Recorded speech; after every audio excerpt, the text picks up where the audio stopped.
Et la gang, je continue. Cosette, espérons que ça va être peut-être le dernier enregistrement pour ce roman-là. OK? Au lever du jour, comme la fatigue va l'endormir, il est réveillé par le bruit d'une porte qui s'ouvre un peu plus loin que sa chambre. Puis il entend le même pas d'homme qui a monté l'escalier la veille. Il se jette à bas du lit et met son œil à un trou de la porte. Il essaie de voir. L'homme passe sans s'arrêter. Il fait encore trop noir pour que l'on puisse voir son visage. Mais quand il arrive à l'escalier, son dos apparaît. L'homme est de haute taille. Il porte une longue veste. Il tient sous le bras un gros bâton. C'est Javert. Jean Valjean pourrait essayer de le revoir par sa fenêtre sur le boulevard, mais il faudrait ouvrir cette fenêtre. Il n'ose pas. Cet homme est entré avec une clé, et comme chez lui. Qui lui a donné cette clé? Qu'est-ce que cela veut dire? À 7 heures du matin, la vieille vient nettoyer la chambre. Jean Valjean la regarde avec attention, mais ne lui pose pas de questions. La bonne femme est comme tous les jours. Tout en balayant, elle dit « Monsieur a peut-être entendu quelqu'un qui entrait cette nuit. » « C'est vrai, répond-il tout naturellement. Qui était-ce donc? Ah, quelqu'un qui vient habiter ici et qui s'appelle, oh, je ne sais pas, Monsieur Dumont ou Daumont, un nom comme ça. Et qu'est-ce qu'il est, ce Monsieur Dumont? Un homme qui vit de son argent comme vous. Ça, c'est pas vrai. Ça, c'est Javert, OK? Que veut-elle dire? Rien, peut-être. Mais Jean Valjean doute. Quand la vieille est sortie, il prend doucement une centaine de francs qu'il a dans l'armoire et les met dans sa poche.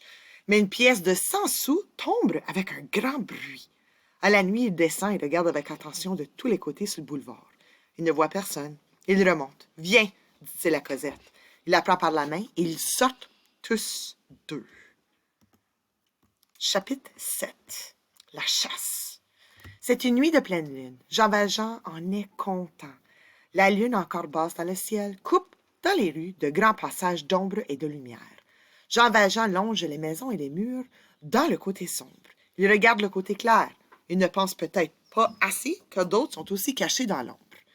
Cosette marche sans rien dire. Sa vie passée l'a habituée à ne pas poser de questions, et puis aux côtés de cet homme, elle n'a pas peur.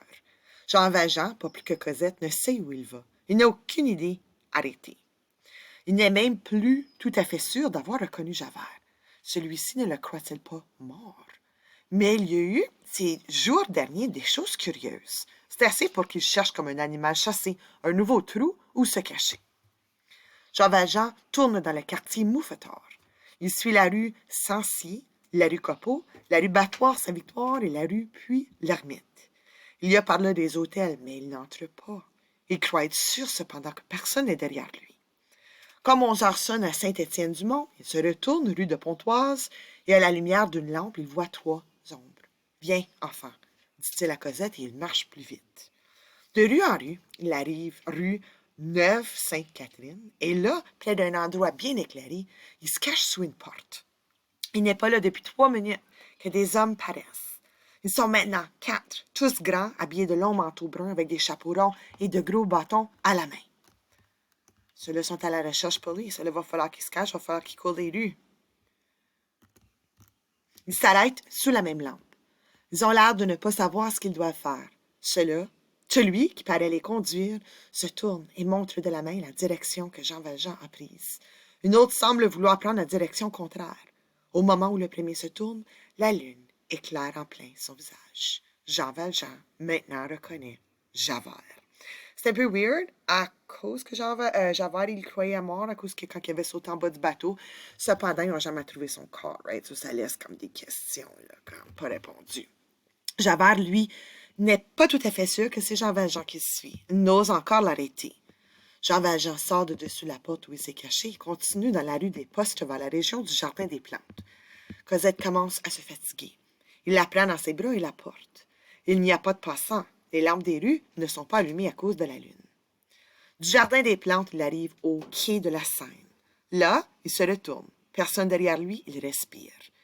Il arrive au pont d'Austerlitz. Il fallait alors payer encore pour le traverser. Il se présente au bureau et donne un sou. « C'est 2 sous, dit le gardien. Portez-là un enfant qui peut marcher. Payez pour 2. » Il paye, mais il n'est pas content d'avoir été remarqué. Une voiture passe la scène en même temps que lui. Il peut traverser le pont dans l'ombre de cette voiture. Il se croit hors de danger. Chercher encore? Oui. Suivi? Non. De l'autre côté du pont, une rue sombre s'ouvre. Il y entre et se retourne. De là, il voit dans toute sa longueur le pont d'Austerlitz. 4 ombres viennent d'entrer sur le pont. Elles tournent le dos au jardin des plantes. Ces 4 ombres, ce sont les 4 hommes. Jean Valjean garde encore l'espoir que ces hommes ne l'ont pas aperçu au moment où il est entré dans la petite rue. Il peut, peut-être, en la suivant, arriver à des champs, à des terrains non construits. Dans les rues sombres, au bout de 300 pas, il arrive à un endroit où la rue se partage en deux comme un Y. Quel côté choisir? Il prend la droite. Il ne marche plus très rapidement. Jean Valjean doit porter Cosette, qui, sa tête sur l'épaule du vieil homme, ne dit pas un mot. Il se retourne de temps en temps et regarde. Il a soin de rester toujours du côté sombre. La rue est droite derrière lui. Les 2 ou 3 premières fois qu'il se tourne, il ne voit rien. Le silence est profond. Il continue sa marche un peu plus tranquille. Tout à coup, s'étant retourné, il lui semble voir dans la partie de la rue où il vient de passer, loin dans l'ombre, quelque chose qui remue. Il marche aussi vite qu'il le peut, espérant trouver quelqu'un de côté. Il en trouve 2 et suit celle de gauche. Il arrive à un mur. Oh! Il revient sur ses pas pour prendre celle de droite. Trop tard, au coin, un homme attend. Jean Valjean recule. Tu peux faire du bruit, hein? Ouais. Que faire? Javert connaît bien certainement le quartier. Il a envoyé un de ses hommes en avant. Jean Valjean revient en arrière. Il regarde de tous côtés. Il essaie de pousser une première porte, puis une deuxième.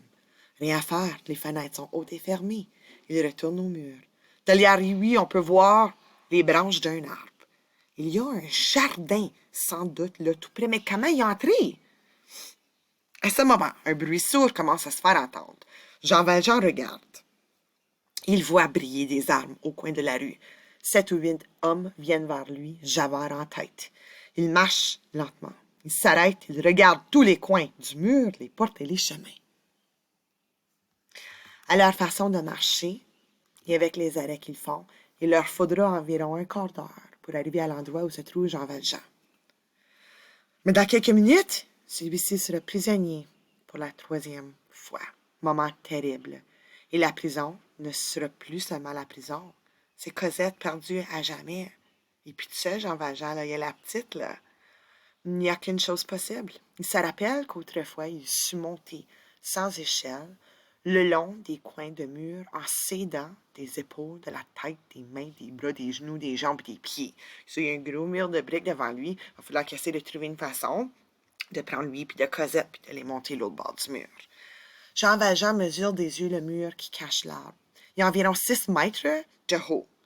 À droite est un tas de pierres de près de 2 mètres. Reste 4 mètres. La difficulté, c'est Cosette. Cosette, elle, ne sait pas monter le long d'un mur. La laisser là, Jean Valjean n'y pense pas. L'emporter est impossible. Toutes ses forces lui sont nécessaires. Le plus petit poids le fait tomber. Il faudrait une corde. Jean Valjean n'y en a pas. Où trouver une corde à minuit? Rue, Pont-le-Saut. En ce moment, si Jean Valjean était roi, il donnerait son pays pour une corde. Il cherche, et que voit-il? Une grosse lampe en haut d'un poteau.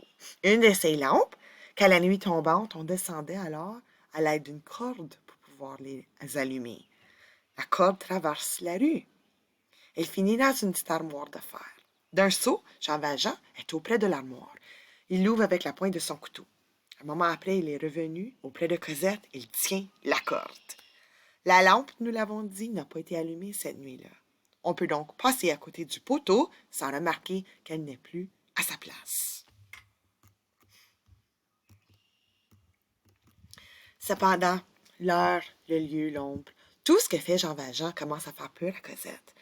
Tout autre enfant aurait depuis longtemps poussé des cris. Elle se contente de tirer Jean Valjean par la veste. On entend tout près le bruit des soldats qui arrivent. « Père, dit-elle tout bas, j'ai peur. Qu'est-ce qui vient donc là? Chut, c'est la Thénardier. C'est pas vrai, elle sait juste y faire peur, OK? Cosette se met à trembler. Il ajoute. Ne dis rien, laisse-moi faire. Si tu cries, si tu pleures, la Thénardier te reprendra. Come here, baby. Come on. Come here, Hunter. Alors lentement, sans vouloir penser que Javert peut être là d'un moment à l'autre, il défait sa cravate, la passe autour du corps de Cosette, en ayant soin qu'elle ne puisse blesser l'enfant, rattache cette cravate au bout de la corde, prend l'autre bout de cette corde entre les dents, ôte son chapeau, ses souliers, ses chaussettes qu'il jette par-dessus le mur, monte sur le tas de pierres et commence à s'élever dans le coin du mur aussi facilement que s'il montait à une échelle. Une demi-minute ne s'est pas écoulée que Jean Valjean a un genou sur le mur. Cosette le regarde, la bouche ouverte, sans dire un mot. L'idée de la Thénardier le rendit de pierre. Elle entend Jean Valjean qui lui dit « N'aie pas peur. » Elle se sent soulevée de terre. Avant qu'elle ait le temps de se reconnaître, elle est en haut du mur. Jean Valjean la met sur son dos, prend ses deux petites mains dans sa main gauche et suit le mur. Un toit paraît. Un grand arbre pousse tout près. Heureusement, le mur est beaucoup plus haut de ce côté-ci que du côté de la rue. Jean Valjean est encore sur le mur et n'a pas encore monté sur le toit qu'il entend la voix de Javert presque en dessous de lui. « Regardez dans ce coin sombre. » La rue Droit-Mur est gardée. La petite rue Picpus aussi. Je suis sûr qu'il est là-dedans. Les soldats entrent dans la petite rue. Jean Valjean descend du toit, arrive à l'arbre et saute à terre. Soit peur, soit courage, Cosette n'a rien dit. Elle s'est fait seulement un peu mal aux mains. Premier problème. Jean Valjean se trouve dans une sorte de grand jardin. De ces jardins tristes qui semblent faits pour être regardés l'hiver et la nuit. Il y a de grands arbres au fond, des légumes, un vieux puits au milieu, des bancs de pierre. Sur le toit, qu'il a suivi pour descendre, on aperçoit une petite pièce où des outils sont rangés. Ce sont dans un jardin, ils ne sont pas trop sûrs où ils sont, mais ils pensent qu'ils sont en sécurité, OK? Il y a un gros mur qui sépare eux autres, puis Javert. La grande maison au coin de la rue Droit-Mur et de la petite rue Picpus est plus triste encore vue du dedans que du dehors. Toutes les fenêtres sont solidement fermées. On n'y entrevoit aucune lumière. On n'aperçoit pas d'autres maisons. Le fond du jardin se perd dans le brouillard et dans la nuit. Jean Valjean cherche ses chaussettes et ses souliers puis les remet. Ensuite, il entre dans la petite pièce. L'enfant, pensant toujours à la Thénardier, est heureuse de se cacher. Elle tremble cependant et se serre contre lui. On entend le bruit que font les soldats de l'autre côté du mur. Les coups de pied contre les portes, des appels de Javert au policier qui l'a mis en place. Un quart d'heure passe. Jean Valjean respire lentement.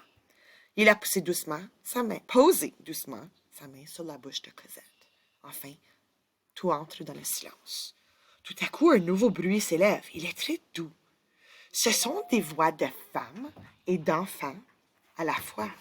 De ces voix qui ne sont pas de la terre et qui ressemblent à celles que les nouveau-nés entendent encore et que les mourants entendent déjà. Ce chant vient de la sombre maison du jardin. Des femmes, des enfants, weird. Le chant, ce chant surnaturel dans une maison inhabitée s'éteint. Plus rien dans la rue, plus rien dans le jardin. Seules quelques herbes sèches font sous le vent un petit bruit.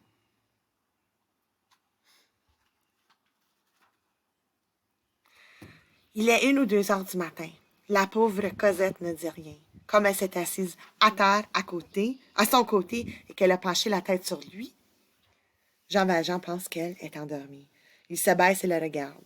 Cosette a les yeux grands ouverts et un air pensif qui fait mal à Jean Valjean. Elle tremble toujours.